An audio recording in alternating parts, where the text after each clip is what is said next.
আপনার হাতের মোবাইলটি কিন্তু আর কখনো স্লো কাজ করবে না। তো এই মোবাইলটি কিন্তু ফাস্ট করতে হলে কিন্তু অবশ্যই ভিডিওটি শেষ পর্যন্ত দেখতে হবে। আপনি মোবাইলটি কিনে নিয়ে আসার পর কিন্তু বিভিন্ন সময় বিভিন্ন কারণে কিন্তু সেটিংসগুলো উল্টাপাল্টা হয়ে যায়। তো এই কাজটি কিন্তু এক ক্লিকের মাধ্যমে কিন্তু আপনি এটি ওকে করতে পারবেন। এই ভিডিওটি কিন্তু আজকে আমি আপনাদেরকে দেখাবো। তো চলুন মূল ভিডিওতে চলে যাই। আপনি ভিডিওটি শেয়ার করে কিন্তু পরবর্তী দেখে দিই কাজ করতে। সর্বপ্রথম আপনার সেটিংস অপশন আপনি ক্লিক করুন। ক্লিক করার এখানে লিখবেন আপনার রিসেট, আর রিসেট। এটার পর আপনার কিন্তু এই সেটিংস এখানে রয়েছে রিসেট, রিসেট অল যে লেখাটি রয়েছে এর উপর আপনি ট্যাপ করবেন। এখানে কিন্তু আপনার দুটি জিনিস বুঝতে হবে। এখানে রয়েছে ইরেজার অল ডাটা। এই যে এখানে কিন্তু আপনি কোনো অবস্থায় ট্যাপ করবেন না।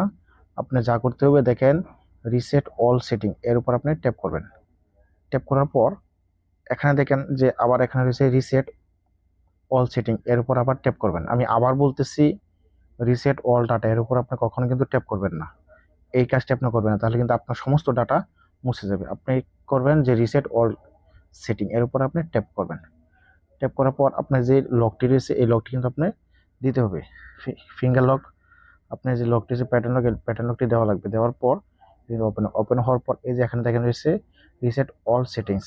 এই যে রিসেট অল সেটিংস লেখা রয়েছে এর উপর আপনি ট্যাপ করবেন। ট্যাপ করলে কিন্তু আবার ট্যাপ করবেন, ট্যাপ করে এটা ওকে করবেন। ওকে করার পর রিসেট হয়ে গেছে, কিন্তু মোবাইল একদম নতুন মতো হয়ে গেছে। যত সেটিংস সমস্ত এলিমেন্টের সেটিংস কিন্তু ঠিক হয়ে গেছে। এরকম গুরুত্বপূর্ণ ভিডিও আপনি পেতে অবশ্যই বেশি বলে দিয়ে রাখবেন।